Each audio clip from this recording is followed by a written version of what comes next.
오늘 우리에게 주신 하나님의 말씀 마태복음 26장 69절에서 75절까지의 말씀입니다.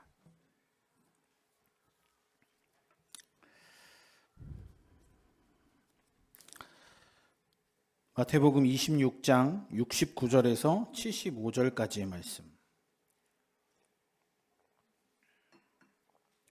우리 교독해서 하나님의 말씀 봉독하겠습니다. 베드로가 바깥들에 앉았더니 한 여종이 나와 이르되 너도 갈릴리 사람 예수와 함께 있었도다 하거늘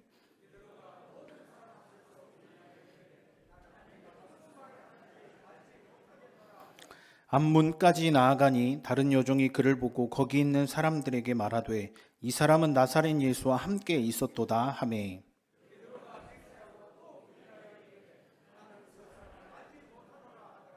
조금 후에 곁에 섰던 사람들이 나와 베드로에게 이르되 너도 진실로 그 도당이라 내 말소리가 너를 표명한다 하거늘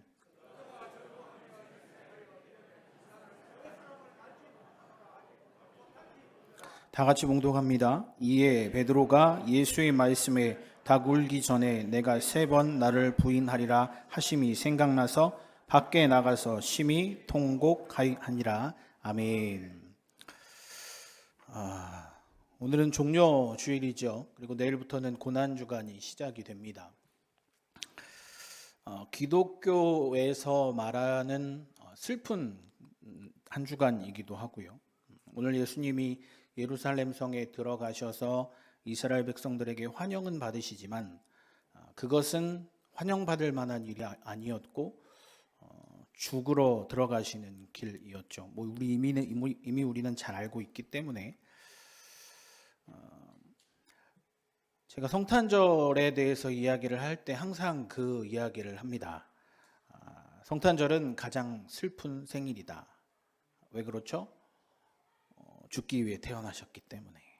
그런데 예수님의 죽음을 기다리는 고난주간 또한 우리는요, 예수님의 부활을 기다리는 일이기 때문에 우리에겐 슬픔이고 어려움이지만 또 다른 소망이 있는 줄 믿습니다. 왜냐하면 부활절이 기다리고 있기 때문에 그렇습니다.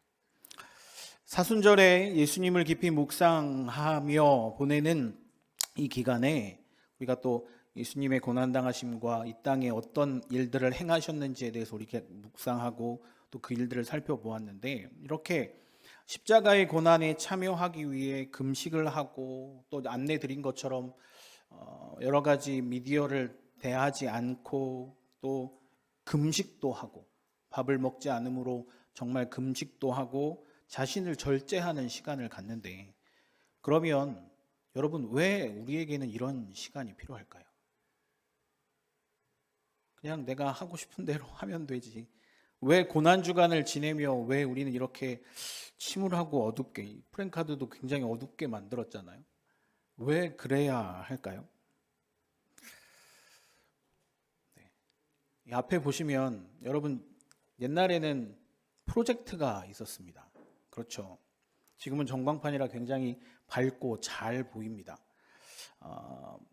봐보셨는지 모르겠는데 8층에 가면 예전에 본당에서 쓰던 큰 여기에 달려있던 화면이 8층에 달려 있었습니다. 그런데 이제 교회에서 많이 배려를 해주시고 다음 세대 위해 투자를 하신다고 8층에 똑같은 요거보다 조금 작은 LED가 설치되어 있습니다. 예배 분위기가 정말 달라지더라고요. 환해지고 밝아지고. 이전에 프로젝트를 사용할 때는 굉장히 어두웠어요. 그리고 프로젝트를 사용할 때 가장 중요한 게 무엇이냐면, 강대상에 보면 저 위에 수많은 등이 저를 비추고 강대상을 비추잖아요. 밝으면 잘 안 보입니다. 프로젝트의 단점이 그겁니다. 그런데 옛날에 프로젝트 사용할 때는 빛이 없어야 잘 보였어요. 즉 빛이 없어요. 어두워야만 더 밝게 볼 수 있는 거죠. 똑같이 여러분 우리의 삶 속에도 내가 어둡고 힘들고 고민과 고통이 또 오늘 지나가는 이 다음 주에 계속되는 고난주간을 보내며 우리가 어두운 상황의 일들을 대면할 때 우리에게 다가오는 예수 그리스도의 부활이 더 크게 다가오는 줄 믿습니다. 내가 고통의 시간과 어려움과 힘든 시간을 지내며 그 모든 일이 해결되었을 때 기쁜 마음으로 하나님께 감사할 수 있는 것처럼 어둠이 짙을수록 빛은 더욱 환하게 느껴지는 법이죠.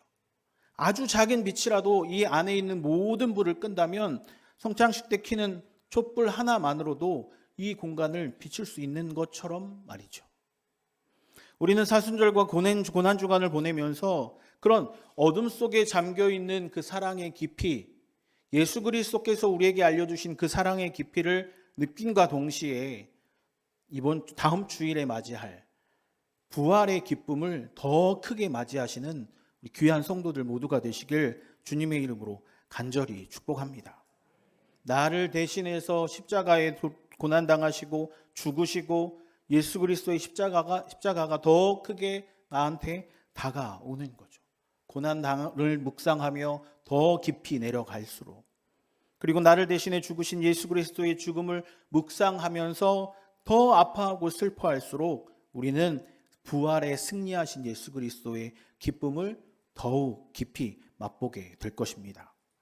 그러면 그 이야기를 하며 오늘 그러면 그런 인생의 가장 깊은 순간을 경험한, 최악의 순간을 경험한, 가장 어두웠던 순간을 지냈던 한 사람을 살펴보려고 합니다. 누구입니까? 오늘 읽은 본문 바로 베드로입니다. 베드로는요, 이 오늘 사건 이후 닭의 울음소리를 들을 때마다 가슴을 치며 후회하고 있습니다. 예수님을 배신했던 자신의 초라한 모습이 떠오르죠. 정말 힘들었을 거예요. 예수님이 붙잡히시던 그날 밤 베드로는 예수님을 알지 못한다고 부인합니다. 그렇게 세 번째 예수님을 부인할 때 오늘 말씀처럼 예언하신 그대로 닭의 울음소리가 들려올 때 베드로는 울며 통곡합니다. 아마 이 자리에 계신 모든 분들 이 이야기를 대부분 다 아실 겁니다. 근데 이게 너무 유명한 재밌는 이야기이기 때문에, 물론 베드로에겐 슬프지만 우리에게 교훈이 되는 이야기이기 때문에 쉽게 이야기하지만, 여러분 생각을 해보세요. 내가 만약에 베드로였다면, 베드로의 인생에 지우개가 있다면 정말로 이 이야기는 지워버리고 싶은 이야기가 아닐까요? 내가 그토록 사랑했던 예수님을 배신한 거예요. 정말 부끄럽고 수치스럽고 최악의 순간인 거죠. 모든 인생을 걸었던 예수님이 잡히시는 것도 충격인데 그것마저도 예수님을 모른다고 부인하잖아요.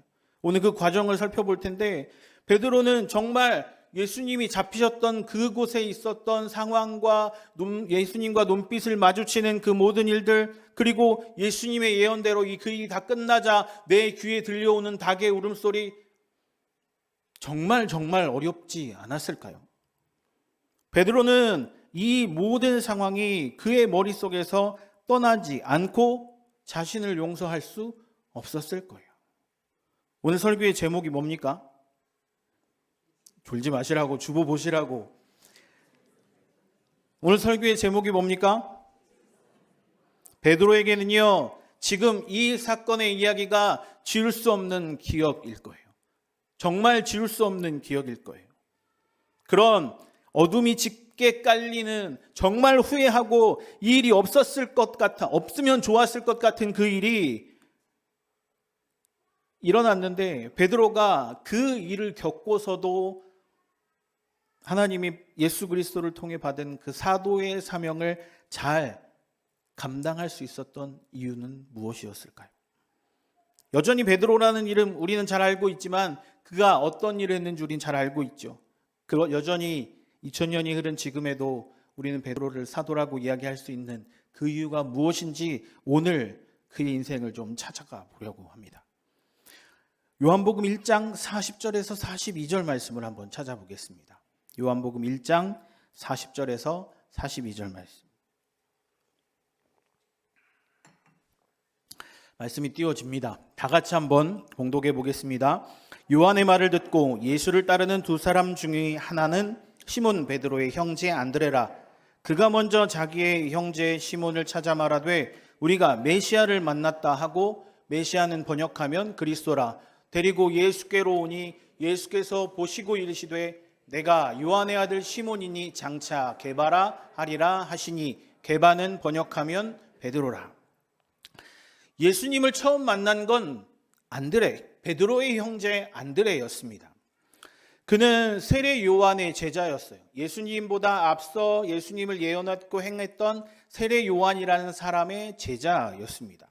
스승님의 말을 따라 메시아인 예수 그리스도에게 가게 되고 예수님을 따르게 되고 그의 형제인 베드로와 함께 예수님께 데리고 옵니다. 그러면서 예수님의 제자가 되는 거죠. 그런데 42절 말씀 한번 띄워줘 보실까요? 42절에 보면 예수께 오니 예수께서 보시고 이르시되 내가 요한의 아들 시몬이니 장차 게바라 하리라 말씀하십니다. 게바라는 것은 베드로, 반석이라는 뜻입니다. 그런데 여러분 생각을 해보세요. 예수님은 베드로를 지금 처음 만났습니다. 처음 만났는데 이름을 지어주세요. 별명이라고 하기도 하는데, 시몬은, 베드로라고 이름을 받는 시몬은 갈릴리 호숫가에 고기를 잡는 평범한 어부였습니다. 성경에 나타나는 대부분의 뱃사람의 모습이 그러하듯이 여러분 다소 거칠고 다혈질이며 배움의 길이는 좀 짧은, 어떻게 보면 굉장히 화가 많은 사람으로 묘사가 되죠. 그런데 예수님은요, 그 베드로를 발견하자마자 베드로에게 반짝이는 무언가를 발견하게 되는 거죠. 그것은 무엇입니까? 강직함과 순수함, 그리고 예수님을 향한 뜨거운 마음을 예수님은 발견하게 되시는 겁니다. 예수님은 겉모습이 아닌 그 안에 있는 베드로의 모습을 보시고 그것대로 이름을 지어주시는 거죠. 그러면서 베드로를 축복합니다. 여러분, 한 사람에게 이름을 지어준다는 건 어떤 의미가 있습니까? 여러분, 어떨 때 이름을 지어주시죠? 안 지어보셨습니까? 다들 해보셨어요. 저 밖에 있는 아이들 말고. 왜? 나의 자녀들에게 이름 지어주셨잖아요. 저희도 제 아이 세 자녀의 첫 번째는 저희 증조 할아버지가 이름을 지어주셨고 나머지 둘은 제가 이름을 지었습니다. 자, 여러분 생각해 보세요. 이름을 지었을 때, 나의 아이들에게 이름을 지어줬을 때 그 아이에게 잘 되고 이름대로 건강하고 이름대로 축복받고 그것대로 잘 살으라고 이름을 지어주지 않으십니까? 저희 아이들 이름 지을 때 그렇게 했어요. 하나님의 거룩한 백성이 되기를 원한다고, 하나님께서 인도하시는 귀한 삶이 되면 좋겠다고 그 마음을 담아서 하자를 넣어서 이름을 지었어요. 한 사람의 이름을 지어준다라는 것은 그 사람의 인생을 예측하고 그 뜻대로 살아가길 원하는 내 마음을 담는 거예요. 부모로서 나의 자녀가 이렇게 살았으면 좋겠다라고 기대하는 마음이죠. 예수님은 베드로에게 이름을 지어주시면서 그의 미래를 보신 거예요. 실제의 모습을. 그러면서 축복해 주셨죠. 그러면 여러분의 지금 이름은 여러분의 부모님이나 누구로부터 내 이름을 받았는데 그것대로, 그 뜻대로, 그 모양대로 잘 살고 계십니까? 대답을 아무도 못 하시네. 잘 살고 계십니까? 제 이름은 정규. 저희 증조 할아버지께서 이름을 지어주셨어요. 잘 바르게 살으라고. 바르게 살기가 정말 쉽지 않습니다.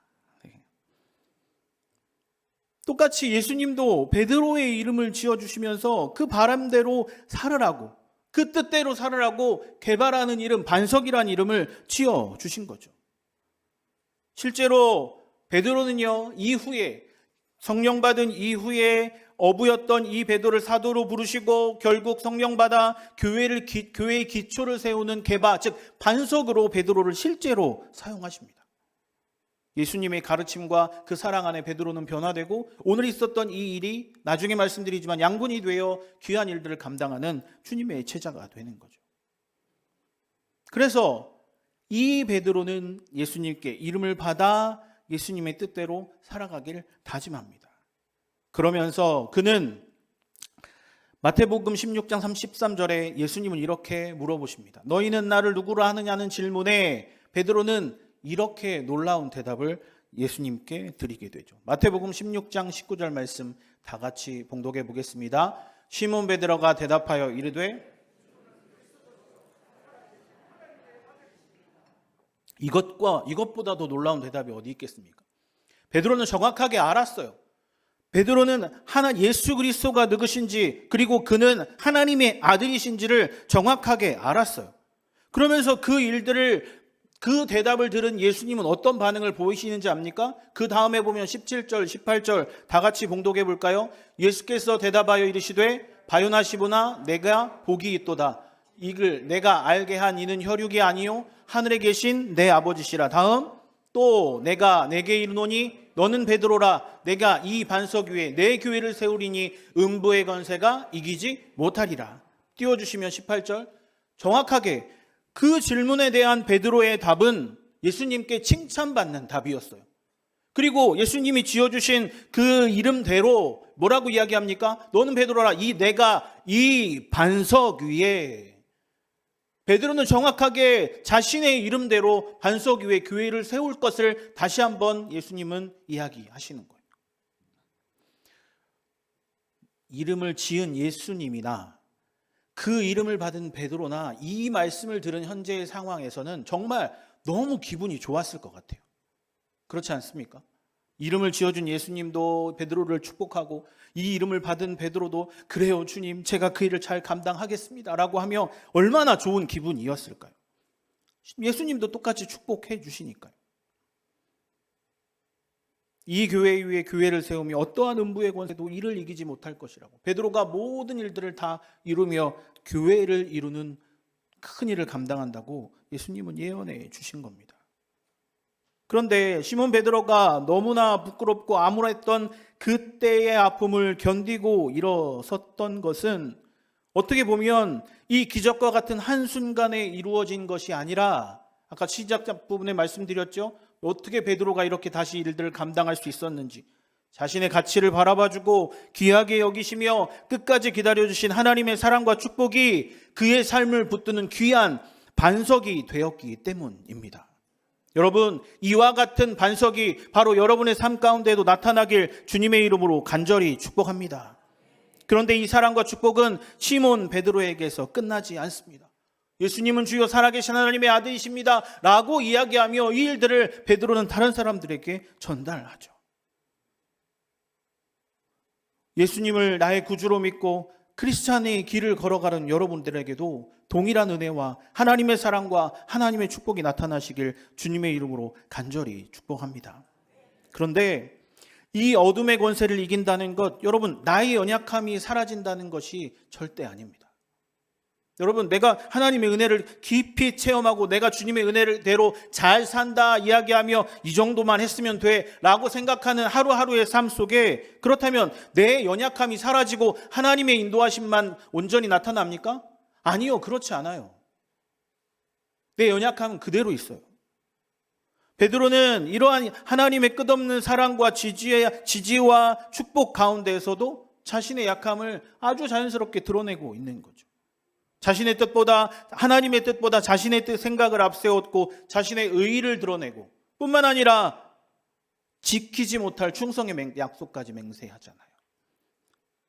무슨 예수님이 돌아가십니까? 내가 끝까지 예수님을 잡아가지 못하도록 지키겠습니다 라고 맹세하잖아요. 그 연약함은 바로 오늘 일어나는 이 일의 최고봉을 이루게 되죠. 너도 예수님의 제자가 아니냐는 여종의 질문에 3번이나 아니라고 부인합니다. 베드로가 예수님을 모른다고 부인했던 첫 번째 70절 말씀 다 같이 한번 봉독해 보겠습니다. 베드로가 모든 사람 앞에서 부인하여 이르되 나는 내가 무슨 말을 하는지 알지 못하겠노라. 예수님을 모른 척하는 거죠. 두 번째 72절 읽어봅니다. 베드로가 맹세하고 또 부인하여 이르되 나는 그 사람을 알지 못한다. 맹세까지 해요. 세 번째 74절 봉독해 봅니다. 그가 저주하여 맹세하여 이르되 나는 그 사람을 알지 못하노라 하니 곧 각이 옳더라. 여러분, 베드로가 너무하다고 생각되십니까? 그렇게 예수님의 수제자로 예수님과 함께 동고동락을 같이 했던 베드로가 너무한다고 생각하십니까? 근데 정말 너무한가요? 그러면 여러분이라면, 만약에 여러분이 베드로의 상황이 되어 지금 이 자리에 함께 있는 사람이었다면, 아니 누군가 당신에게 그렇게 물어본다면, 당신 예수님의 제자 아니요? 뭐라고 대답하시겠습니까? 대답하면 죽을 수 있는데요. 죽음과 두려움에서 우리는 태어날 수 있을까요? 그때 예수님에게 예언했던, 아니 맹세했던 그 의리를 여러분 지키실 수 있으시겠습니까? 결코 쉬운 일이 아니에요. 어느 누구도 베드로를 향해 감히 손가락질할 수 없는 거예요. 목숨의 위협이 있는 상황, 그 상황에 베드로는 어찌 보면 자신이 가졌던 그 마음 그대로 표현했을지 몰라요. 목숨의 위협이 없는 상황이라 할지라도, 우리의 상황을 말하는 겁니다. 목숨의 위험이 상황이 없는 상황이라 할지라도 여러분, 예수님을 부인하셨던 적이 없으시겠죠. 대놓고 모른다고 하진 않았지만 내가 교회를 다닌다고, 크리스찬이라고, 예수님을 믿는 사람이라고 말씀하시기 쉬우시던가요? 목숨의 위협이 없는데도 불구하고 많이 있죠. 예수님은 누구보다도 인간의 연약함을 아주 잘 아셨습니다. 그리고 베드로가 자신을 부인하고 배반하며 알지 못한다라고 대답할 것을 알고 계셨어요. 하물며 우리. 예수님은 주와 함께 오게도 죽는 데에도 가겠다라고 대답한 베드로에게 이렇게 이야기하시죠. 누가복음 22장 34절 제가 봉독해 볼까요? 이르시되 베드로야 내가 내게 말하노니 오늘 닭 울기 전에 내가 3번 나를 모른다고 부인하리라 하시니라. 예수님은요, 베드로가 정확히 어떻게 부인할지 알고 계셨어요. 놀라운 것은 그가 예수님을 3번이나 모른다고 부인할 것을 예고하시면서 베드로에게 개발하는 이름을 붙여주시죠. 더욱임조 베드로야 라고 부르시는 그 음성에 연약한 베드로는 더 무너짐을 많이 느꼈을 거예요. 예수님이 이름을 불러 그 사람을 세우는 일이 별로 없거든요.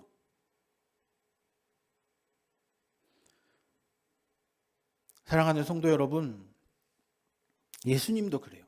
직접 그를 불러가 찾아갔던 가장 소중한 제자였잖아요.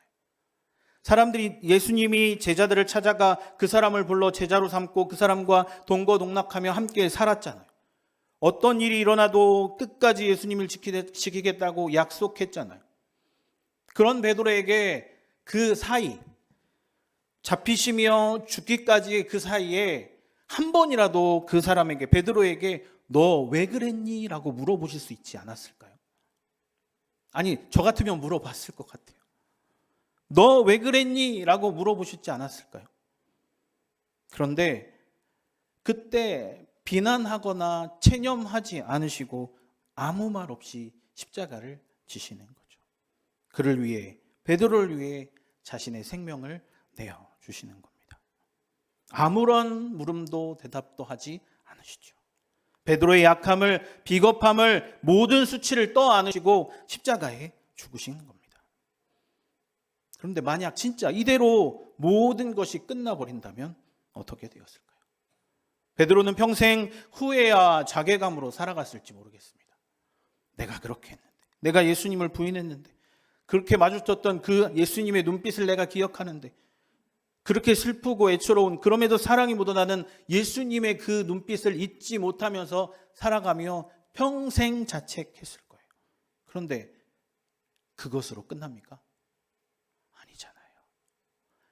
예수님이 부활하셨잖아요. 그렇게 부인했고 예수님과 맹세했으며 잘못한 그 일이 끝나기 전에 예수님이 부활하셨잖아요. 베드로는 제일 먼저 가서 예수님을 만나고 싶었을 거예요. 그 부활은 예수님의 인생, 베드로의 인생에 아주 짙게 그리웠던 그 모든 일들이 해결되는 순간이었을 거예요. 돌이킬 수 있도록 말이죠. 그가 다시 새롭게 시작할 수 있도록 예수님은 베드로에게 부활의 빛을, 예수님을 만날 수 있는 기회를 다시 한번 허락해 주시는 겁니다. 여러분, 오늘 설교의 제목처럼 만약 나에게 지울 수 없는 그런 기억이 있으십니까? 남에게 말할 수 없는 상처와 두려움, 죄의 모습을 가지고 살아가면서 힘들어 하신 분들 계십니까? 베드로는 닭이 올 때마다 떠오르는 가슴 아픈 순간이 분명히 있었죠. 베드로와 함께 예수님을 향한 그 믿음과 사랑이 있지만 때론 용기가 없어서 부끄러운 나의 모습에 당당히 나설 수 없어서 크리스천으로서의 삶이 버거울 때 예수님은 우리에게 나타나 부활의 빛을, 사랑의 빛을 우리에게 알려주시는 겁니다. 베드로는 분명 그 기억을 지울 수 없었을 거예요. 아니, 지울 수 없었기 때문에 오히려 더 예수님의 사역을 더 열심히 감당했는지 모르겠습니다. 평생 낙인 찍힐 것 같은 배신과 거절이 베드로를 책찍질 했어요. 내가 예수님을 부인한 사람이었지. 내가 예수님을 모른다고 이야기했지. 내가 예수님을 맹세하며 모른다고 이야기했지. 그래, 더 열심히 해보자라는 그 마음이 베드로에게는 더 큰 마음이지 않았을까요? 그런데 우리는요, 대부분 죄의 문제에 허덕이며 살아가죠. 내가 살아가는 순간순간 가운데 내가 그 죄를 왜 지었나, 내가 그 말을 왜 했나 라고 하는 어려움과 고민 속에 살아가요. 죄에 함몰되어 묻혀서 살아가는 거예요. 벗어나 모든 것을 이겨내고 하나님의 사랑과 은혜 안에 거해야 하는데 그럴 수 없어서 내가 지은 죄 때문에 함몰되어 살아가는 거죠. 어찌 보면 베드로는 정말 행복한 사람이에요. 왜? 예수님께 인정받은 사람이기 때문에 그렇죠. 여러분이 지을 수 없는 그 실수 때문에 내 일평생 발목 잡혀 살아가시겠습니까? 내가 지을 수 없는 그 실수 때문에 단 한 번의 실수로 수천 년간 엄득되는 이 베드로 얼마나 억울할까요? 말 못하는 나의 실수 때문에 여러분 계속 주저앉아 계시겠습니까? 아닙니다. 하나님은 우리에게 계속해서 손을 내밀어 주시죠. 그리고 일어나라, 나와 함께 하겠다, 일어나라, 나와 함께 가자, 계속해서 우리에게 이 힘을 더하여 주시는 분이 바로 예수 그리스도이십니다.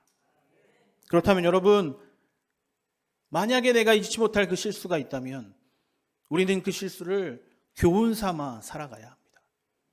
그 실수 때문에 함몰되어 주저앉고 일어나지 못하는 힘을 소비하기 이전에 하나님께서 우리의 모든 일들을 없애주시고 제하여 주셨다라는 그 믿음을 가지고 일어서 새 힘 얻어 살아가는 귀한 성도들 모두가 되시길 주님의 이름으로 간절히 축복합니다. 지울 수 없는 나의 기억이 예수 그리스도의 십자가의 사랑과 부활의 능력으로 없어지기를 주님의 이름으로 간절히 축복합니다. 나를 끝까지 붙드시는 그 은혜, 나를 일으키고 세우시며 다시금 사명을 주시는 하나님의 놀라운 역사 안에 거하는 하나님의 사랑을 더욱 진하게 맛보는 귀한 성도님들 모두가 되시길 주님의 이름으로 다시 한번 축복합니다. 오늘은 종료주일이죠. 내일부터 시작되는 고난주간에 말씀드렸죠. 어느 것보다도 더 깊이 어두움을 경험하면 우리에게 다가오는 밝은 빛은 더 기쁘고 더할 나위 없이 큰 은혜가 될 것입니다.